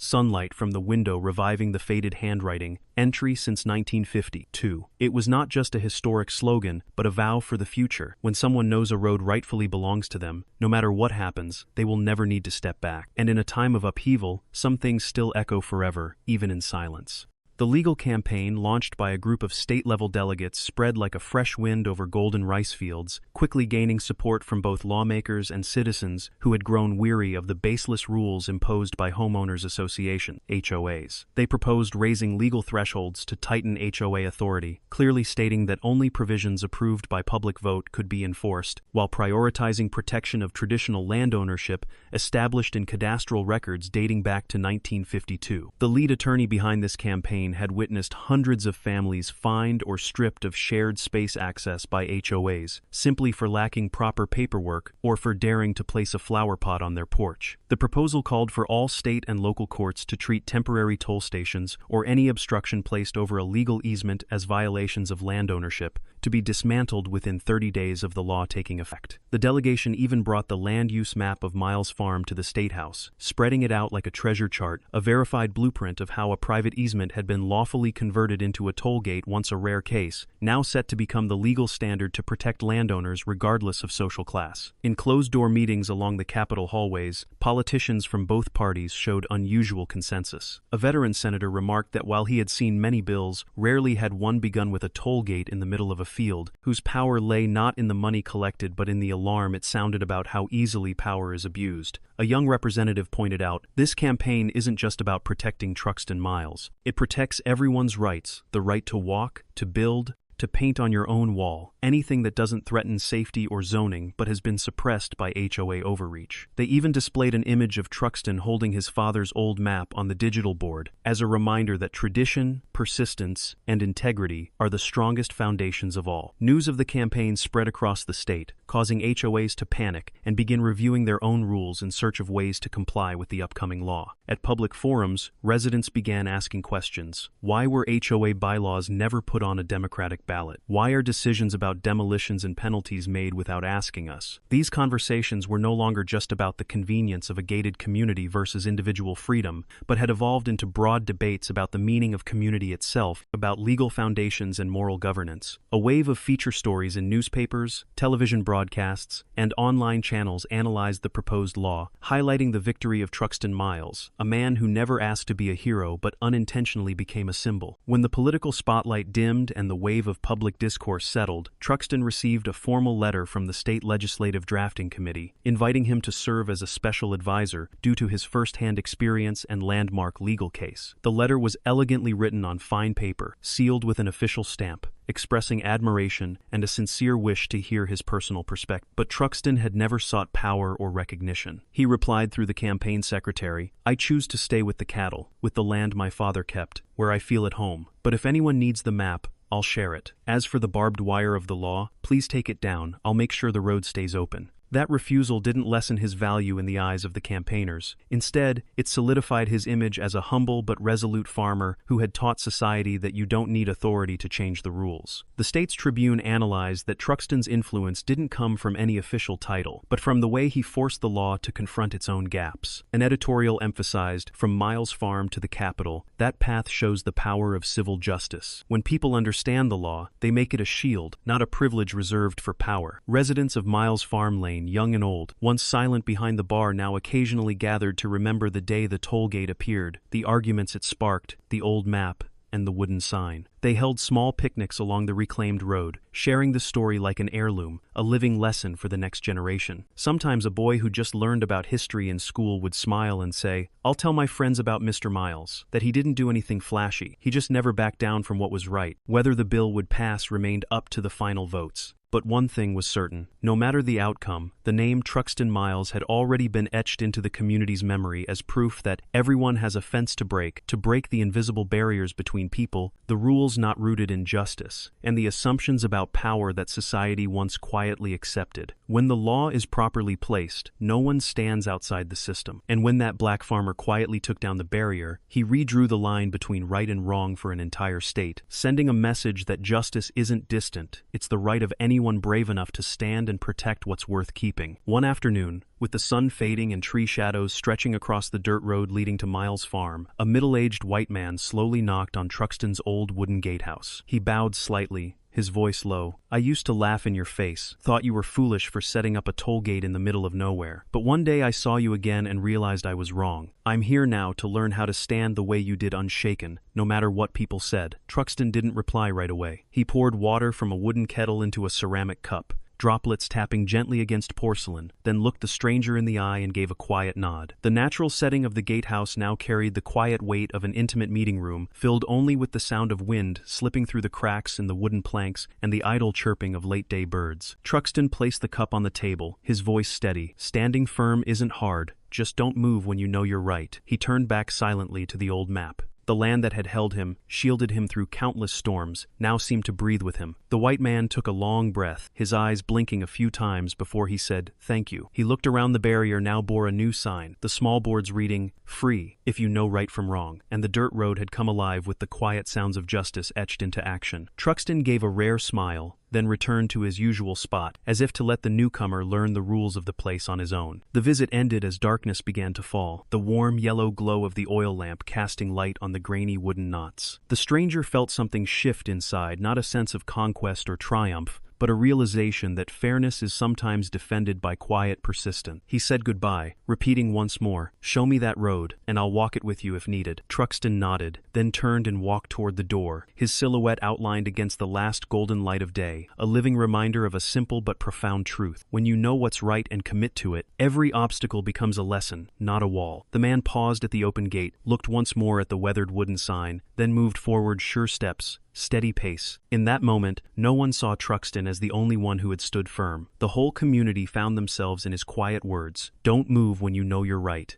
A major television network aired a documentary titled The Tollkeeper Who Didn't Speak, broadcast during prime time and quickly going viral across the country, trending on every social media platform, ranking high on discussion boards and charts. The piece needed no lengthy narration or dozens of interviews, focusing instead on repeated footage. Truxton Miles standing in the wooden guard booth, scanning residents' cards, then lifting the gate, his eyes never glancing at the camera. Each beep sounded with the same quiet resolve, as if the sound itself was a statement louder than words. The background music was simple and gentle, not emotionally manipulative, guiding the audience to focus on the consistency of his action. Shots cut between him fixing a water pipe, tending his cattle, and swiping cards at the gate created a stark contrast, showing that justice doesn't need dramatics to inspire. This was not a profile of a hero or a rebel, but a lesson in the weight of silence, making the nation pause and reconsider how it treats the most ordinary people in its communities. In behind-the-scenes segments released after the broadcast, the production team revealed they had filmed nearly 6 straight hours just to capture Truxton scanning cards under varying light and weather. The director recalled, "Not a single line of dialogue, not once did he look up." That's when we understood that was the story. Every question was answered by action, and it needed no explanation to resonate. One shot, of the sun setting through the trees near the cattle barn and casting soft light onto the guardhouse roof and wooden sign, was placed at the very end to evoke quiet. Viewers flooded social media with clips, sharing admiration for how Truxton taught them that silence can sometimes be stronger than speech. On the network's official fan page, tens of thousands of likes and comments poured in, "I learned how to stand firm without shouting." The documentary closed on Truxton shutting the guardhouse door, walking into the sunset with his father's old map in hand. The music faded, and a black screen appeared with white text. Silent action, the first step toward fairness. Several major news outlets followed up with deeper analysis, drawing on perspectives from sociology and law, arguing that Truxton's story was the clearest proof yet that any citizen can use the law to protect their rightful claims, even when institutional power refuses to. The viral documentary, The Tollkeeper Who Didn't Speak, became a cultural phenomenon, sparking a wave of civil movements across states under the banner, "Silence has power." These campaigns encouraged people to film and share small yet resolute actions of their own, to build broader awareness that sometimes, the right act even in silence can resonate louder than any sweeping slogan. The automatic barrier lifted gently under the glimmer of sunrise, without a beep from a card scanner, without anyone swiping a card or pressing a button, as if making one final statement. Countless reports, arguments, and acts of silent resolve had led to an irreversible shift. The wide dirt road, edges still damp with morning dew, now welcomed passers-by with the steady rhythm of wheels and the unhurried footsteps of walkers.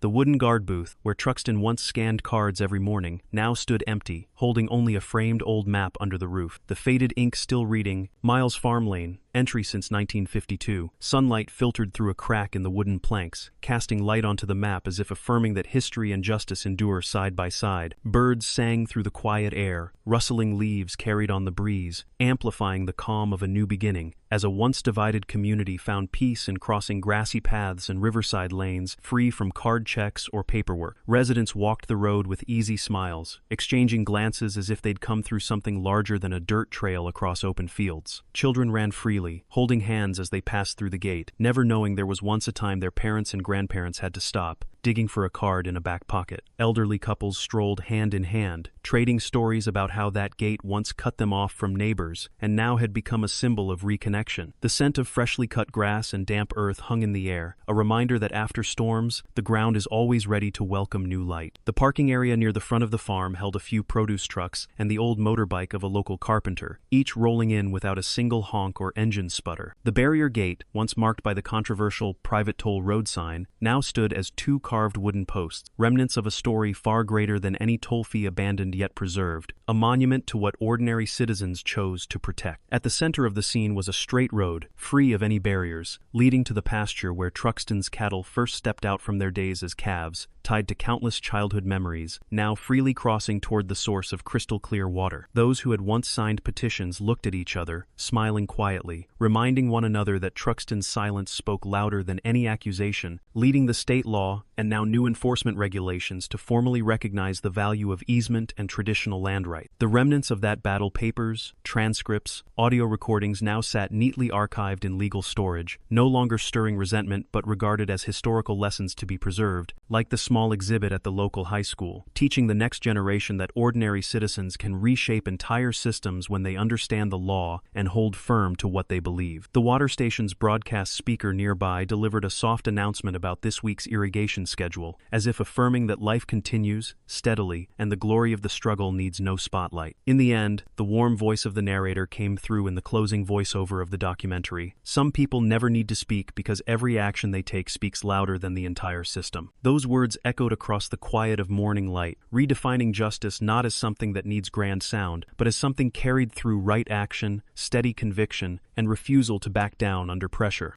A prestigious university specializing in community law has just announced a new curriculum, including the Miles Farm case in the chapter Legal Civil Resistance in Community Disputes, marking the first time a local event is taught as a standard model. The chapter features detailed documentation, analyzing how Truxton Miles used the state's easement clause to protect traditional land rights without violating the law, while outlining the process of drafting and passing legislation to limit the unchecked authority of HOAs following the victory at Miles Farm. Case assignments require students to reconstruct testimony, cross-reference court records, and design similar legal protections in other dispute contexts, from unauthorized barriers to handling improper deposit conditions. The textbook integrates expert commentary from legal and human rights scholars, emphasizing that steady silence unrolling the easement map, running the toll gate by procedure, and showing accountability to the community proved more effective than any slogan or loud protest. Legal lab sessions don't teach yelling. They teach how to document properly, preserve evidence, and follow state legal procedures, preparing future lawyers to understand that sometimes it's ordinary citizens who change the rules when they use knowledge instead of baseless complaints. The program's lead professor stressed, "You will learn how to use the law as a constructive tool to protect the rights of even the smallest communities, not just in theory, but with patience and discipline in every action." Meanwhile, the national high school curriculum has been updated to include an image of the old wooden toll shack at Miles Farm, captioned with a view of cattle walking through the gate at sunrise and a quote, "Legal action, even when simple, can overcome all social barriers." This image now appears in the Citizen Rights and Responsibilities section of history and sociology textbooks, next to easement diagrams preserved by the Miles family since the 1952 and data charts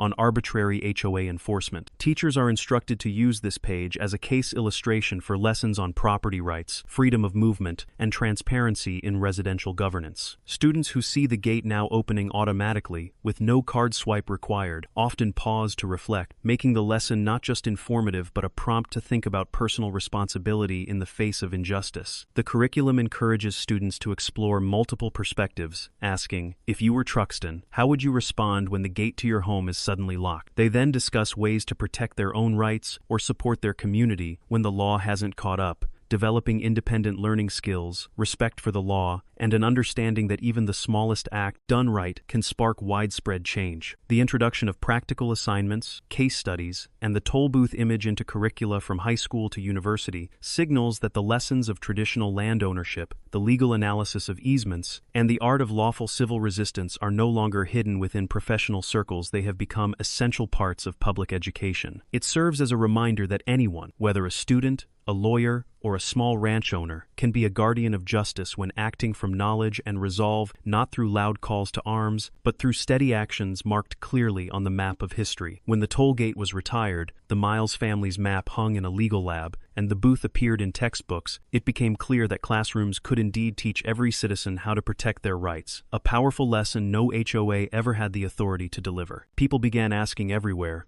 does Truxton still live there? The question was posed like a litmus test of endurance for the man who once held silent ground behind an unjust gate. But the answer came as naturally as the breath of fields passed down through generations. He may no longer be there, but he never left. Those words became a bridge between past and present, between quiet cattle fields and legal seminar rooms, making it clear that Truxton's footprints are everywhere in textbooks, college lectures, television documentaries, even archived on the state legislature's official site. He may have walked away from the guard shack, the cafe, or the courthouse he once stood in, but his simple acts had already carved deep into the civic consciousness, a lasting understanding of property rights and how the law is meant to serve. The map passed down by his father lives not only in storage but in every document, every school discussion, as a reminder that justice never dies when someone preserves it through right action. The story of Truxton Miles is passed down across generations not because he won a loud courtroom battle, but because of the boundary he preserved. That boundary could not be broken by power or rhetoric, only by ignorance and disregard for the law. High schoolers retell the story to their own kids after school, reminding them to hold their ground even when no one stands with them, and more importantly, to understand right from wrong before they act. Law students cite the Miles Farm case in class, stressing that lawful civil resistance doesn't have to mean protest or strike. Sometimes, it just means a citizen brave enough to hold the map of their ancestors, stand firm before all obstacles, and use the law as an unbreakable shield. National news outlets quote his words from rare interviews: "Don't back down when you know you're right. Silence will do its work." That advice has become a motto for many civil organizations, guiding them toward consistent, non-violent methods to protect community rights. And when travelers, passers-by of Miles Farm, see the long dirt road stretching ahead, no gate, no signs, they come to understand that the end of the road is not the destination, but a lesson in the power of one seemingly small act, repeated quietly. Truxton may no longer be there, but he planted a seed of resolve in the land, blooming in every retelling, every page of curriculum, every moment the bar quietly lifts without paperwork. Justice has become a legacy not tied to any one fence, not rooted in material things or titles of authority, but contained in the boundary he preserved. So future generations will always know, when it matters, the right act can echo longer than any words.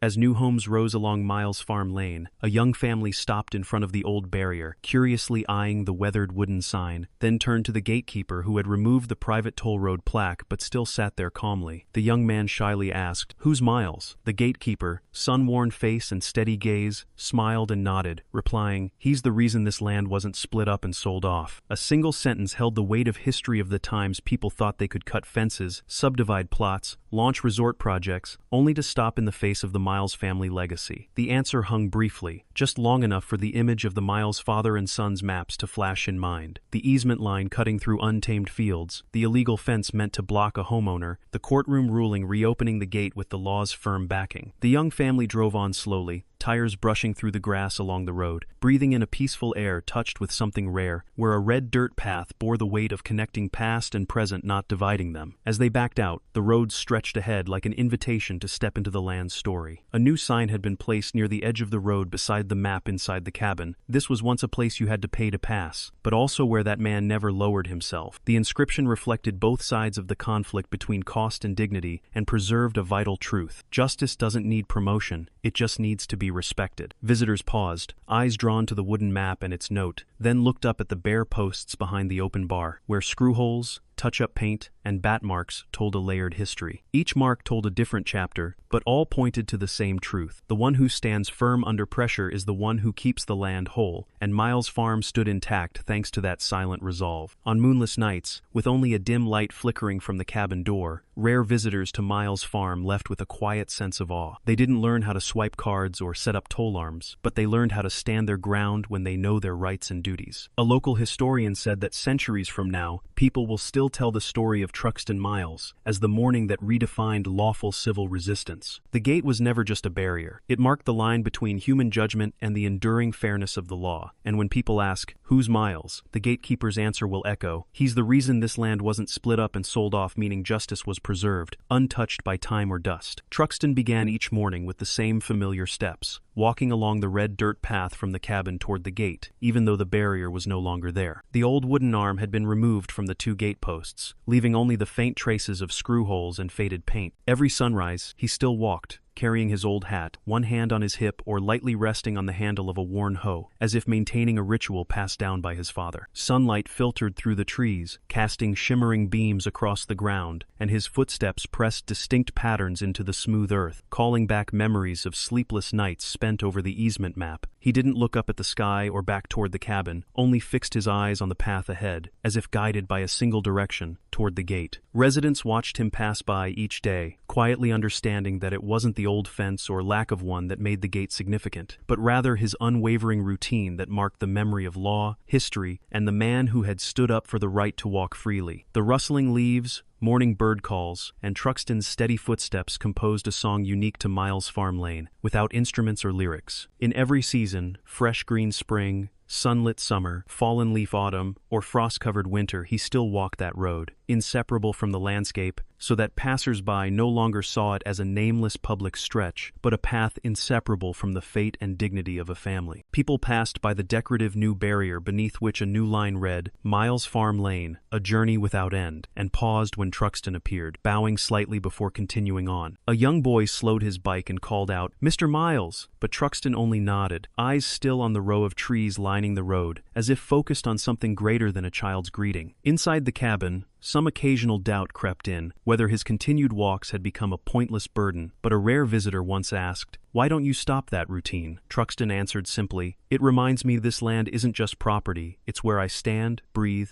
and step forward every day." The words echoed in the quiet, and the listener suddenly understood that some daily actions, though seemingly insignificant, are the strongest tether between a person and their rights and responsibilities. The gate at Miles Farm was no longer a divider, not a blind barricade, but a statement by an ordinary man that he was still there, still tending the land and the community the way he had once been tended to. The scenery on either side, the grazing cattle, blooming lavender along the edges, the canal sparkling with water blended with Truxton's figure, forming a vivid still life that quietly spoke of the deep bond between land and those who care for it. In the eyes of the new residents of Miles Farm, the image of Truxton standing at the gate was no longer unfamiliar, but had become a local cultural landmark, like a living statue that every photo tried to capture. They saw him not just as a landowner, but as a guardian of legal and moral boundaries, a reminder that, even if the law changes, tradition must not be buried. Someone once stopped their car, brought a bag of pastries, placed a bundle of wildflowers on the wooden post, and quietly drove away, as if offering thanks. An elderly couple came to light a small stick of incense at the base of the Miles family map inside the cabin, then looked out toward the path Truxton had just walked, as if understanding that every final step always begins by standing firm in the right place. And when dusk fell, Truxton would walk back along that same road to the cabin, the land still vast beneath a sky washed in gold, closing his day by checking on the cattle, fixing a water spout, then slowly settling into his familiar wooden chair. Each morning's walk was not simply a routine, but his way of planting an unspoken message into the land and into people's hearts. No one has the right to push anyone back from the place they've built their own life. And in this way, Miles Farm Lane was no longer just a physical road leading to the farm, but a legal and spiritual path leading back to the dignity that rightfully belongs to every citizen.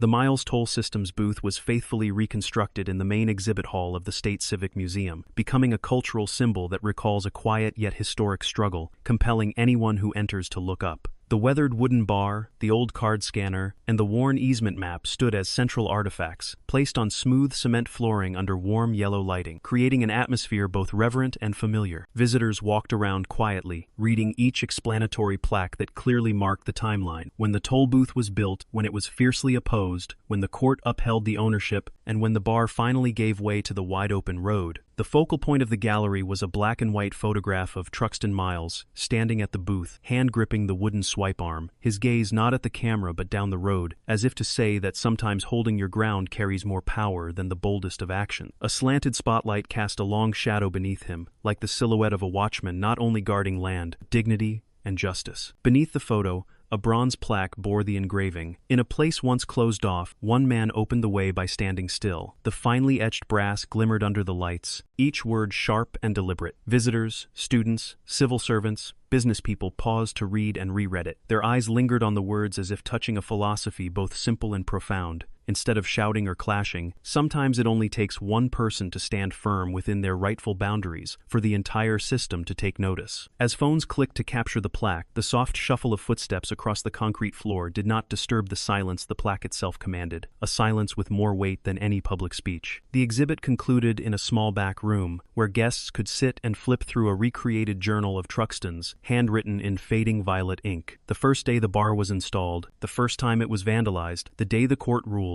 the day he took down the toll sign. The pages lay beside the original map left by his father, showing that the journey mattered not for its noise, for its steady, simple steps. As visitors exited, each carried with them the story of a gate and a man who had once been blocked, but through sheer refusal to step back, had caused a community to move forward. A low, solemn tune played the final line of the audio narration. One gate, one moment, one man who wouldn't back down, a closing thought both quiet and stirring. Turning Truxton Miles' story into more than history, it became a lighthouse for anyone brave enough to stand firm for what's right in the wide unknown. No one remembers the exact arguments or the shouting that once echoed across the fields of Miles Farm Lane, because when those sounds faded, they left only dust on the worn path and peeled paint on the old bar. The memories of tense debates or harsh words now exist only in the minds of those who were there at the start, fading like morning mist. The one thing etched in everyone's mind is the image of the gate opening each day. Automatic yet solemn, like a sacred ritual repeated countless times. It was no longer just about following legal protocols. It became rooted in the community's sense of fairness. An ordinary man built a tool to protect the right of passage, and the entire community stood behind it with respect. The old bar's soft beep as each car passed became a reminder. The law may guide, but reason gives the law its heart.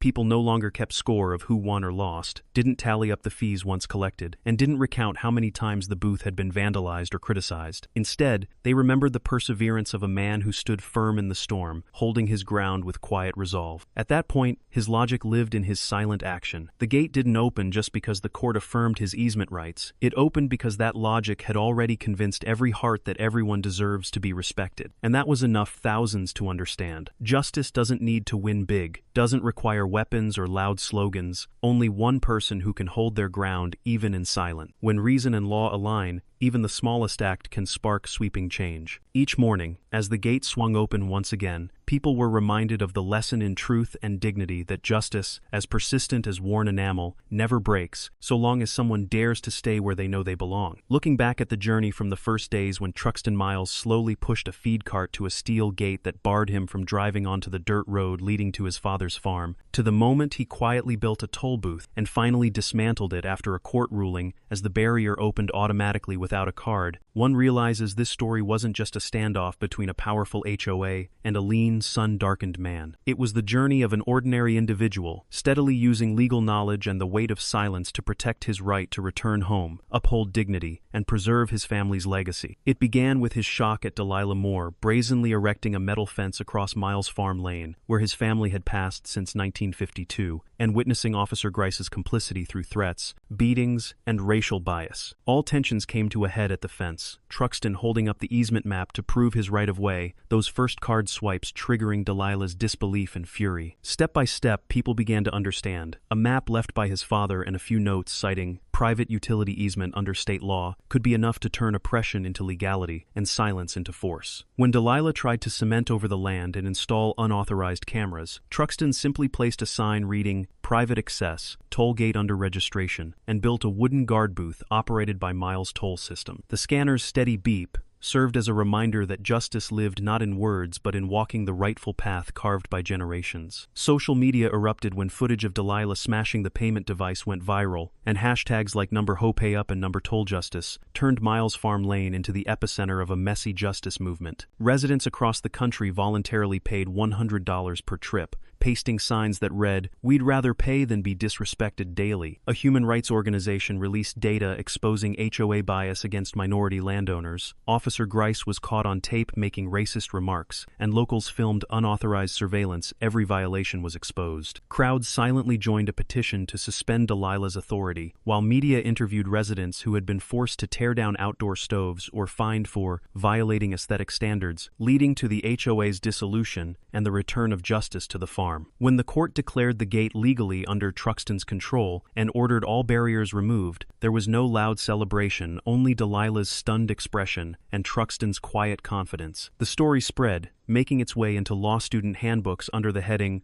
Lawful Civil Resistance in Community Disputes, with state textbooks printing a photo of the old booth alongside the caption, "A toll gate not meant to extract, but to protect a basic right." University professors hosted forums comparing Miles Farm Lane to historical civil disobedience movements. Students created art exhibits symbolizing citizen land rights and signs reading, "Where the way was blocked, one man opened a path by standing still," and "Miles Farm, entry since 1952, began appearing across communities. Truxton declined to join the drafting of the state law, simply pouring water and saying, "I choose to stay with the cattle, but if anyone needs the map, I'll share it." A white man who once mocked him came to knock on his door, admitting, "I want to learn how to stand the way you did." Truxton smiled and said, "Just don't flinch when you know you're right." Every question, every conflict was answered through that single action, and the barrier opened automatically, no card, no fee, simply because reason had prevailed. At the State Citizens Museum, the Miles Toll Systems booth became a cultural landmark. Visitors read every note in silence, reflecting, no one remembers the shouting, the arguments. They only remember the gate opening every day, not because of law, but because of logic. In classrooms, the lesson, "One gate, one moment, one person who didn't back down," was repeated often, sparking a spirit of protecting personal rights through legal understanding, not through tears or force. Miles Farm Lane became a familiar name for forgotten footpaths, and whenever someone tried to block a shared road, Truxton's story echoed again. To keep the land is to keep dignity. When new residents asked, "Who is Miles?" the gatekeeper answered, "He's the reason this land wasn't torn apart." And those who'd been there from the start quietly added, "Maybe he's not here anymore, but he never really left."